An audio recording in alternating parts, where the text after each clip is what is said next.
Podcast, where truth moves faster than a Holstein calf. No waiting on some pretty page.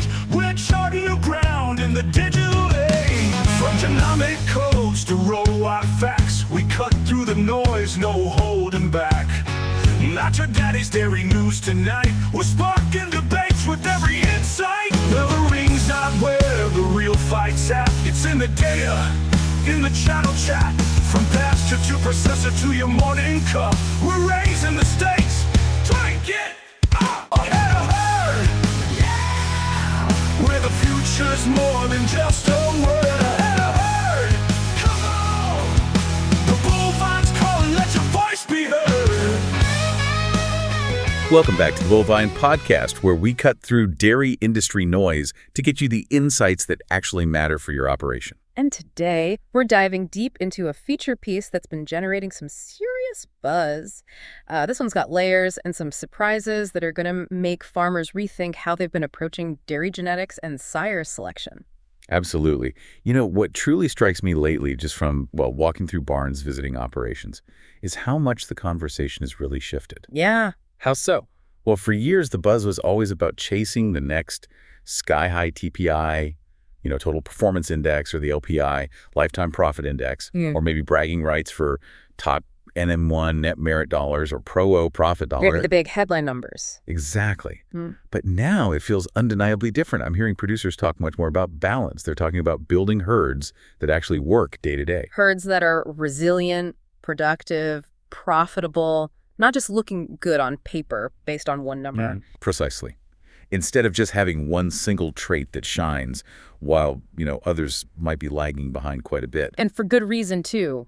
What's absolutely crucial for our listeners, for your operation, is that we finally have the advanced tools to actually do this right. You mean like the updated LPI? Yeah. Lactanet's modernized LPI system, the one launched this past April, it's been an absolute game changer. It's not just a minor tweak. It's a pretty complete overhaul with 6 incredibly detailed sub-indexes. So this whole concept of selecting a no-hole sire, a bull, without major genetic weaknesses, it's not just like a wish list item anymore. Not at all. It's rapidly becoming the new reality for competitive producers. The ones who are serious about protecting and improving their bottom line. And let's be utterly blunt about why this shift is so critically urgent right now. Margins in dairy are, they're brutally tight. Tighter than many of us have ever seen, I'd say. For sure. We're seeing feed costs just soaring, ranging anywhere from $450 to $500 per ton for quality dairy rations across most of Ontario and Quebec. And similar costs popping up everywhere, really. It's not just a regional thing. Right. And then there's labor. Good, reliable labor is scarcer and more expensive than ever. Tell me about it. So farmers simply cannot afford genetic holes in their herd that turn routine management into, like, daily firefighting. Yeah, where simple tasks suddenly become these huge resource drains. Exactly. We're talking time, money, mental energy. The potential to save, say, $200, $250 per cow annually just through feed efficiency alone. That's not just significant. For many operations, that's a genuine lifeline. It's breathing room when the pressure is immense. You hit the nail on the head. This isn't just about nice-to-have improvements anymore. It's about survival. It's about resilience, securing that long-term profitability in what's, frankly, an increasingly tough economic climate. It's about building a herd that doesn't just produce milk, but actually thrives. But here's where it gets really interesting and maybe a little controversial for some. No, go on. The surprising, maybe unsettling truth is that your best bull, the one with the highest single total merit index you've been chasing, he might actually be your herd's biggest hidden weakness. Whoa, okay, that's a bold statement. Well, we'll unpack how the unintended consequences of selecting only on a single dominant trait, or maybe an overly simplified total index, has inadvertently concentrated harmful recessive genes, profit-limiting genes, throughout our herds, without us really noticing. That's the risk. A single total merit number, like LPI, it just doesn't tell the full story. It doesn't show the complexities, the true strengths and weaknesses across all the critical areas that impact how a cow actually performs in the real world and ultimately your farm's profitability. It's a paradigm shift then, and one that the dairy industry, frankly, has needed to embrace for a long, long time. We've been flying a bit blind, haven't we? Or at least with a heavily tinted windshield. So let's unpack this. For a while, chasing high TPI, LBI, NM-DIA, AL, Pro dollar, it seemed like the surefire path to success. And look, to be fair, for a certain period, it did seem to deliver results, especially when maybe the overall genetic level wasn't as high. True. But the research has consistently shown that multi-trait selection indices, generally outperform single-trait approaches for overall genetic progress. But old habits. They die hard, especially when you've got a #1 bull, headline-grabbing LPI. Looks like he could rewrite the record books, right? It's tempting. Very tempting. But we've been missing the full picture, prioritizing that single shiny number over, the health, the fertility, the overall functionality of the actual cow. It's like buying a sports car just for its top speed, but ignoring the fact it guzzles gas, breaks down constantly, and costs a fortune to maintain. Not very practical. Hold on. That means we were essentially building herds with one hand tied behind our backs. Chasing a shiny number, but inadvertently creating problems elsewhere that would just quietly bleed our operations dry. From a farmer's perspective, this isn't just abstract genetic theory. This translates directly into daily headaches on the farm. Like what specifically? Well, if you're constantly dealing with cows that won't breed back easily, or they're always in and out of the hospital pen with mastitis or lameness. Or just aren't thriving, needing extra attention day after day. Exactly. That's a direct, tangible result of those unseen genetic holes. It's the kind of problem that saps your time, your energy, your profitability, often without a clear, immediate cause you can easily point to. Precisely. And that's where the unintended consequences really bite. By focusing on that single dominant trait or that overly simple index, we've inadvertently concentrated these harmful recessive and profit-limiting genes. It's insidious, right? It creeps up slowly. You might not realize the depth of the problem until it's basically system-wide, affecting a big chunk of your animals and costing you real money. So let's talk specifics. Yeah. How do these genes negatively impact the herd? What are we truly talking about here on the farm? Okay, lay it out. First, fertility. Big one. We're seeing lower conception rates, more open days. Which means more services per conception. More straws, more time. Exactly. And that's not just an inconvenience. That's lost production because cows aren't getting pregnant when they should. It's more vet visits for preg checks or resolving reproductive issues. Plus all the extra labor spent on heat detection and multiple breedings. It's a direct hit to your bottom line when cows aren't settling efficiently. Which pushes out that average calving interval, delays the next lactation. A cow that's open too long is basically an unproductive cow costing you money every single day. And then there's health. These genetic imbalances can lead to increased susceptibility to diseases. Right. More mastitis, more lameness, metabolic issues like ketosis or milk fever. Which means more vet calls, more expensive treatments, and often, unfortunately, higher culling rates specifically for health reasons. And when you're constantly reacting to this revolving door of health issues that frankly could have been selected against genetically, you're not just losing money on treatments and lost milk. You're losing valuable time, adding immense stress to your staff, who are probably already stretched thin, and it impacts your overall herd welfare, too. It's a constant battle that just drains resources. And it goes beyond just fertility and specific diseases to overall cow functionality. These are the issues that make cows less resilient, harder to manage day to day. Like what? Structure. Yeah, maybe they don't have the structural integrity like strong feet and legs to really last for multiple lactations, leading to premature culling. Or maybe poor udder attachment, making them more prone to injury or issues in the parlor. Exactly. Increases milking time, potential for infection. Yeah. These are the cows that require that extra bit of attention, extra handling. They just don't fit smoothly into the rhythm of a well-run operation. They're the ones always seeming to cause little disruptions that actually add up significantly over time. And the implications of this, they play out differently depending on the size of your operation, right? Which is a crucial point for everyone listening. Definitely. For smaller herds, let's say under 200 head, the impact of even just a few individual problem cows can be felt much more acutely. Yeah, each cow's performance is magnified when your numbers are smaller. A single cow with persistent fertility or health issues can represent a significant chunk of your daily workload and financial drain. It's not just a statistic on a page. It's that one cow you might spend an extra hour on every single day. Exactly. Every vet call, every missed breeding, every bit of extra labor for that problem cow, it hits harder when your margins are already razor thin and you don't have hundreds of other cows to absorb the slack. But for larger operations, say 300 to 500 head, the issues become more systemic. It's not just a few problem cows anymore. It's an underlying genetic predisposition that compounds across many animals. Which leads to widespread management challenges, a general drag on herd efficiency, and significant financial drains that can actually be harder to pinpoint until they've become really ingrained across generations.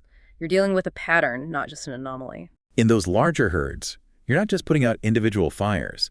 You're potentially battling a whole forest fire of genetic weaknesses. That can overwhelm your management systems, your labor force. Leads to staff burnout, that constant feeling of being behind. It's a production bottleneck you've basically bred into your own herd without realizing it. Now let's challenge what everyone knows, or what they thought they knew.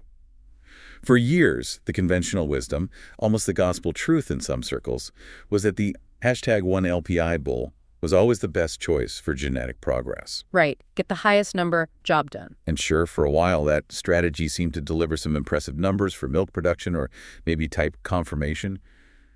But the reality, especially with today's crushing economic pressures, it's dramatically different. We have to look beyond that single number now. That old wisdom is starting to crack under the weight of real-world farm economics. I'm just not buying that anymore. You can't just chase one number and expect everything else to magically fall into place. That's where we get into trouble. And this is where the Bullvine's signature contrarian analysis comes in. We dug into the data, specifically Table 3 from the source material. It reports the April 2025 indexes for the 20 Holstein sires with the most Canadian registered daughters in 2024. So these aren't obscure bulls. These are the ones that have been heavily used right across the industry. Exactly. And what it shows is a really stark imbalance.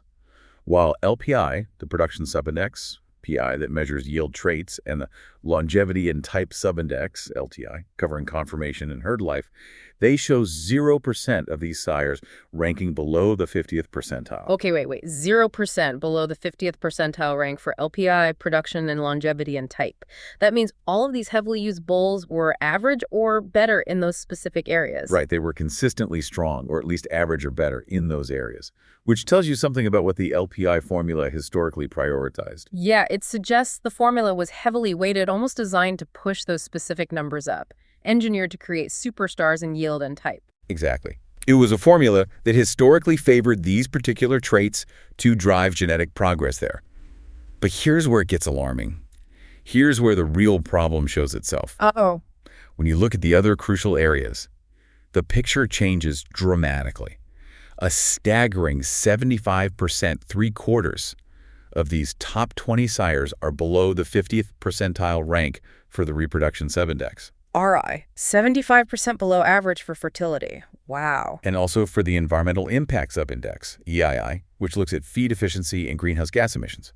75% below average there too. That's huge. So high production maybe, but poor fertility and poor feed efficiency. And it doesn't stop there. The health and welfare subindex, HWI, covering disease resistance and overall well-being. 60% of these widely used sires are below the 50th percentile, below average for health. 60%.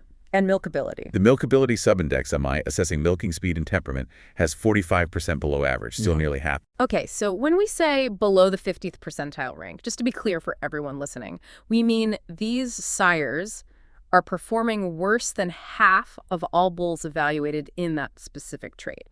They're below average where it really counts for daily management. This clearly indicates that, historically, the LPI formula, by heavily favoring production, type, and longevity, often did so at the expense of other vital traits.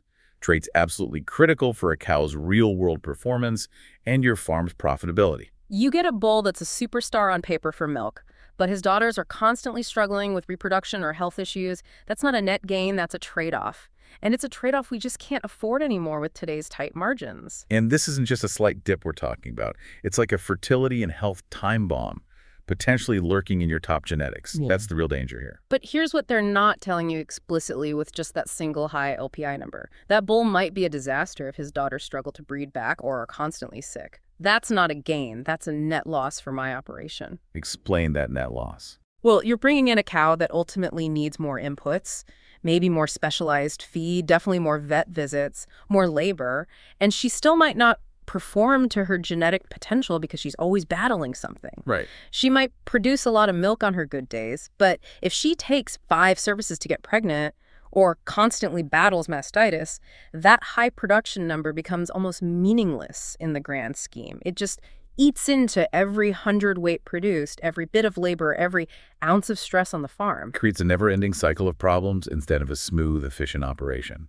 It's like buying a high-performance tractor that spends more time in the shop than actually working in the field. What good is that? It's like having that star athlete on your team who's constantly injured. The potential is there. The talent might be undeniable on paper, but the actual performance is consistently compromised by these underlying weaknesses. Yeah, exactly. And this is precisely why Dr. Christine Baes from the University of Guelph, who leads the Resilient Dairy Genomics Project, has been such a strong advocate for this balanced approach for years now. Her work is really validating this shift. Absolutely. Her work and the compelling genetic data emerging from her lab are really proving her right. She frames it beautifully, talks about hedging your genetic investment portfolio. Like diversifying your stocks. Exactly. Diversifying your genetic assets, much like a financial advisor would tell you not to put all your eggs in one basket, rather than putting all your genetic future into one narrow set of production or type traits and just hoping for the best. It's just common sense, really, when you think about it like that. You wouldn't put all your retirement savings in one volatile stock, so why bet the entire future of your herd on one or two traits? That's just asking for trouble down the line. Now let's follow the money, Yeah. because ultimately that's what makes or breaks a dairy operation, right? Yeah. We've talked about the brutal feed costs $450, $500 per ton. Yep, impossible to ignore. When you have those genetic holes in your herd, it just means more inputs, more vet calls, extra labor, maybe specialized feeds, often for the same or even less output. It's a losing game, a slow drain on your resources. And this is exactly where feed efficiency becomes a major, major win. Dr. Baes's work, and other industry analyses too, they suggest that cattle from these more balanced genetic programs are about 8 to 12% more efficient in feed conversion. Okay, let's break down that number, 8 to 12%, because that translates directly into real dollars for you, the farmer listening. To do the math for us. At current feed costs, that 8 to 12% efficiency gain could mean potential savings of $200 to $250 per cow annually. Per cow, per year. Let that sink in. If you're running, say, a 300-head herd, that's a staggering $60,000 to $75,000 extra in your pocket every single year. Wow, that's not a small adjustment. That's a significant improvement to your profitability. That can be the difference between just breaking even and actually building equity, growing the business. Absolutely. And let's break down what this actually costs you per cow or even per hundredweight when you are dealing with poor fertility or constant health issues, because it's often hidden. It's not just the immediate vet bill, right? For a difficult calving, a retained placenta, a recurring case of mastitis. Exactly. It's the lost production from that cow being open too long, delaying her next lactation, extending her unproductive days on feed. It's the extra labor spent trying to get her bred back or nursing her through yet another illness, taking valuable time away from other critical farm tasks. It's the cost of early culling. Culling a cow that should have had another 2 or 3 productive lactations in her, only to be replaced by a heifer that also costs money and time to raise. Those hidden costs add up incredibly fast, eating into every hundredweight produced. Your efficient cows end up subsidizing the inefficient ones. It's death by 1,000 cuts for your margin, slowly but surely eroding your financial stability. That's the insidious part. These aren't always obvious line items that jump out at you on a spreadsheet, but they are absolutely crushing your profitability, silently taking a bite out of every dollar you earn. It's the quiet thief in the night. Now, we have to be realistic. Transitioning to balanced selection isn't free. There's an upfront investment. Right. Agricultural economist Dr. Alfons Weersink from Guelph points this out. There are significant implementation costs. What kind of costs are we talking? We're talking about genetic testing requirements for your entire herd, potentially, not just the elite animals, restructuring your breeding programs to actually use this new data effectively, and, very likely, upgrading your data management systems to handle all this new information efficiently. So what are the ballpark figures? For, say, 100, 200 cow operations, you're probably looking at an investment in the range of $8,000 to $15,000 to get this rolling properly. Okay. And for larger herds? For 300, 500 cow herds, those costs can climb to maybe $15,000 to $25,000. It's a real upfront investment that definitely requires commitment. But here's where it gets interesting, the payback timeline.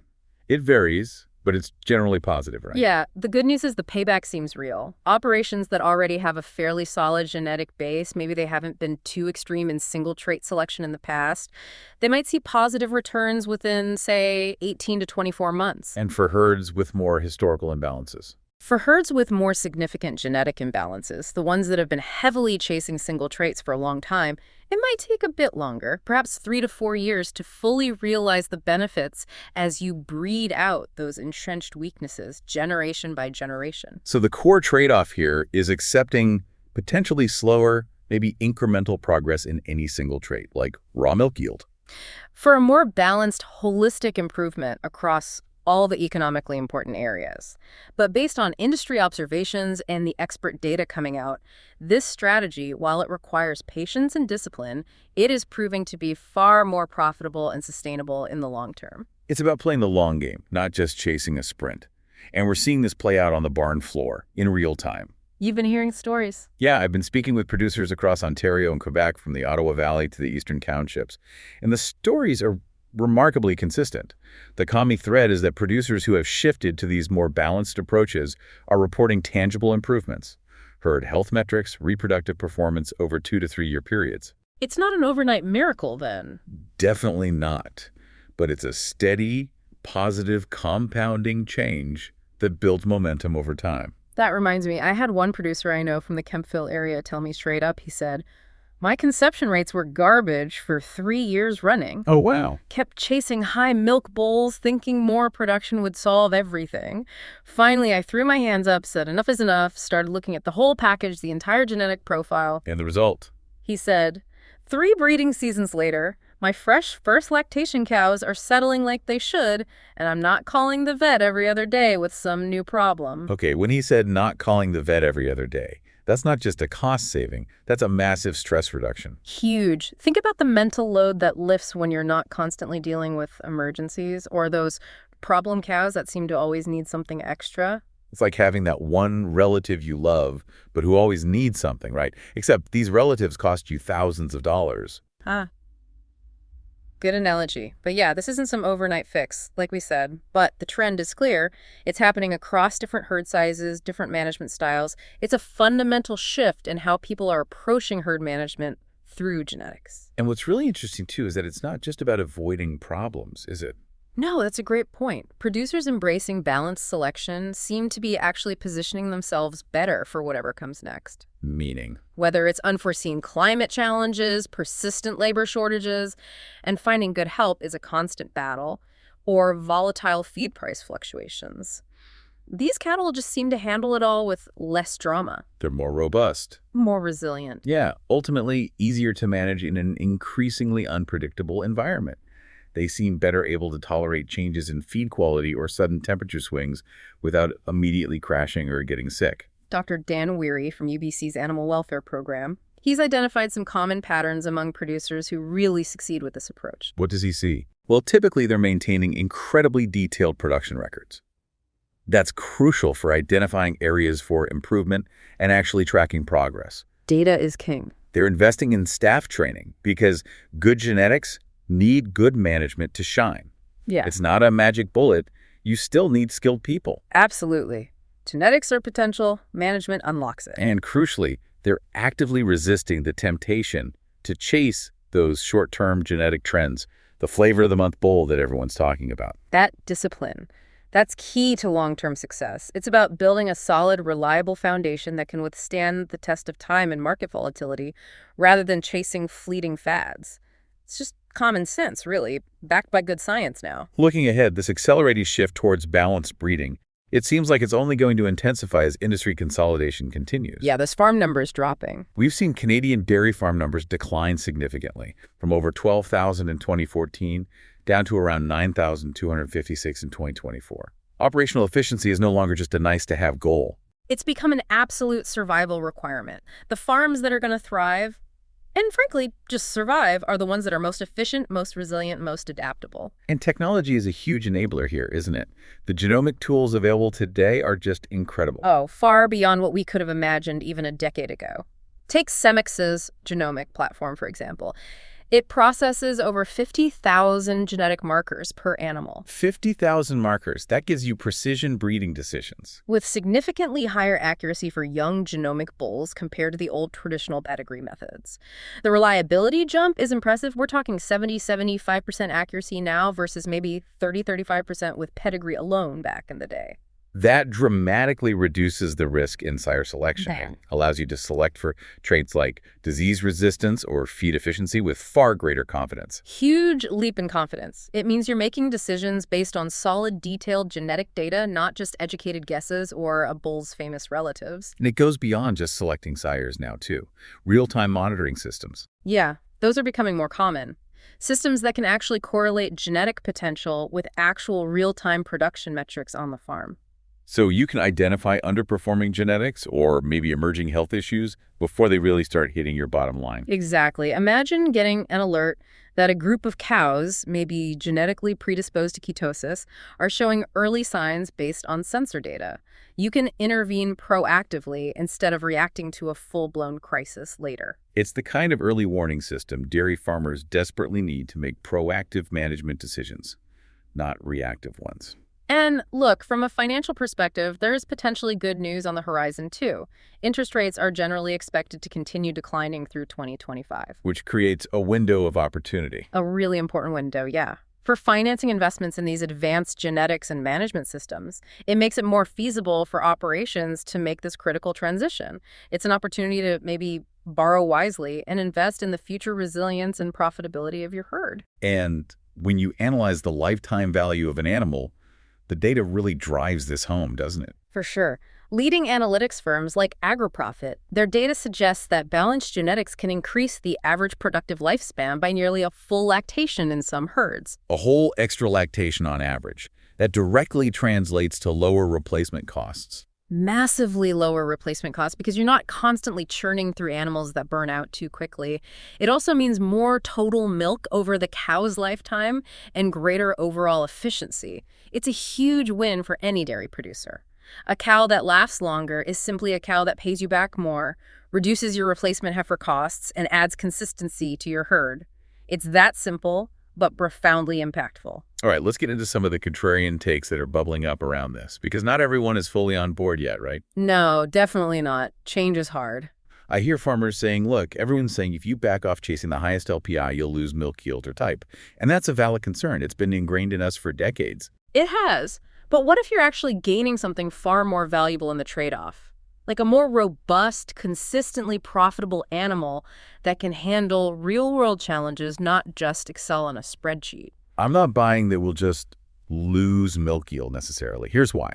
We're not talking about sacrificing genetic progress entirely in those high production or type areas. We're talking about optimizing it for the real world. Exactly. Instead of creating cattle with spectacular strengths in one area, say milk yield, but then having devastating weaknesses in fertility or health that negate those gains. You're building consistently profitable animals that actually work and last in today's and tomorrow's challenging environment. You're maybe trading a few percentage points on a single isolated trait for a whole lot more resilience, longevity, and overall profitability across the entire system. You're building a balanced athlete, like you said earlier, not a specialist who's always getting injured or can only perform under perfect conditions. That's a crucial distinction. It's not about giving up on progress. It's about rebalancing priorities for a more sustainable, profitable future. And this is where that 5 of 6 rule is really gaining traction among progressive producers. Explain that rule again. It's a strategy that's quite simple, but seems incredibly effective. Selecting sires that have at least 5 of Lactanet's 6 LPI subindexes ranked above the 50th percentile. And just remind listeners that 50th percentile rank means that bull is performing better than half of all other evaluated bulls for that specific trait. Right, so the 5 of 6 rule ensures your bulls are performing above average across multiple categories. It actively prevents those hidden weaknesses from creeping into your herd and causing problems later. You might not get a bull that's, 99th percentile in every single category. Those are rare anyway, but you're guaranteeing a bull that's solid across the board, without significant deficiencies in crucial areas like health or reproduction. It's a pragmatic approach that acknowledges the complex reality of dairy farming today. And we're seeing some interesting regional patterns in the adoption of this approach, aren't we? Yeah, it varies. In progressive areas of Ontario and Quebec, you're seeing maybe 30–35% of forward-thinking operations already implementing some form of balanced selection protocol. They're often leading the charge, driven by intense competition and market pressures. And out west? Western Canada, particularly the larger operations, they seem to be transitioning quite quickly, often because they're dealing with more severe labor shortages. For them, they simply need cattle that basically manage themselves as much as possible. So those points Dr. Weary made about detailed records, staff training, resisting trends, that's really evident there. Very evident. They recognize that a balanced, resilient cow reduces their labor burden significantly. It's almost like having an extra pair of hands in the barn when cows just stay healthy and breed back easily. Meanwhile, the maritime provinces seem to be a bit more cautious. Yeah, which makes sense given their different cost structures and maybe different market conditions. But even there, the conversations about balanced breeding approaches are definitely starting to pick up. The word is getting out. It feels like this isn't just a trend. It's a fundamental, necessary shift in how we have to approach dairy genetics for the future. The writing is definitely on the wall, even if the pace of adoption varies across regions. The future of profitable dairy seems to be tied to these resilient, balanced genetics. All right, let's distill this down. Farmer just finished morning milking. They're driving to the feed store, maybe listening to this right now. What are the 3 things they absolutely need to know from this deep dive on balanced breeding that they can actually act on? Okay, great question. For you listening right now, here are 3 actionable insights you can take away, broken down by timeline. First, immediate action for this week. Start with your baseline. You absolutely, positively need to establish genomic profiles for your herd if you haven't already. Use Lactanet's evaluation services for this. That testing cost about $45, $65 per animal. Yeah, roughly in that range. But look, this is the foundational step for everything that follows in balanced breeding. There are simply no shortcuts here. You need to know exactly where your herd stands genetically, the good, the bad, the ugly, before you can even begin to think strategically about where you want to go. This data will illuminate the strengths and, maybe more importantly, the hidden weaknesses in your current genetics. It gives you a clear map. Okay, baseline established. What's next? Second, for your medium-term strategy over the next 3-6 months. Define your genetic criteria based on your specific situation. Don't just pick generic targets off a list. Every operation is unique, with its own specific challenges and goals. So tailor it. Absolutely.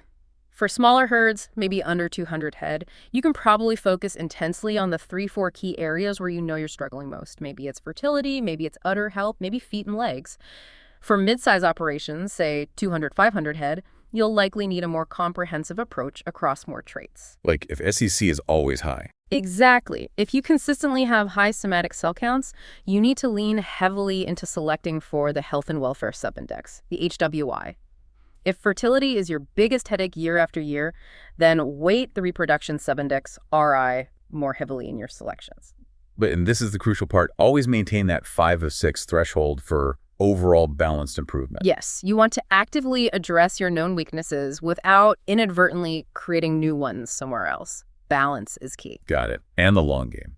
Third, for your long-term positioning over the next 1-2 years, you absolutely must stay disciplined. This is arguably the hardest part of the whole thing. Why is that? Because when that hot new LPI bull shows up, maybe he only has 3 or even just 2 subindexes over the 50th percentile rank, but everyone in the coffee shop is talking about his sky-high milk numbers or his incredible type. It's incredibly tempting to jump on that bandwagon. Fear of missing out? Yeah. FOMO. Totally, but don't do it. Stick to your balanced strategy that you defined. Trust the process. This disciplined approach positions your operation not just to survive, but to truly thrive as the industry continues to evolve. You'll be better equipped to handle labor shortages, volatile feed costs, climate stress, all of it, with far more resilience and significantly less daily drama. It's a genuine investment in your future stability and peace of mind. Great summary. Really practical steps there. This has been another deep dive from the Bullvine Podcast. If this kind of analysis helps your operation, head to www.thebullvine.com for more articles that tell you what's really happening in dairy. And seriously, subscribe wherever you get your deep dives. We're releasing episodes twice weekly now, and trust me, you don't want to miss what we've got coming next week about the real impact of rising energy costs on barn infrastructure decisions. Ooh, that's a timely one too. It is. So here's a final thought to chew on. The shift toward total balanced breeding isn't just another fad. It feels more like the dairy industry growing up, learning from its past mistakes perhaps, and adapting to a much more challenging future. The question isn't whether balanced breeding is the future. The data seems pretty clear on that. The real question is whether you're going to be part of that future, leading the way with a resilient, profitable herd, or risk getting left behind dealing with yesterday's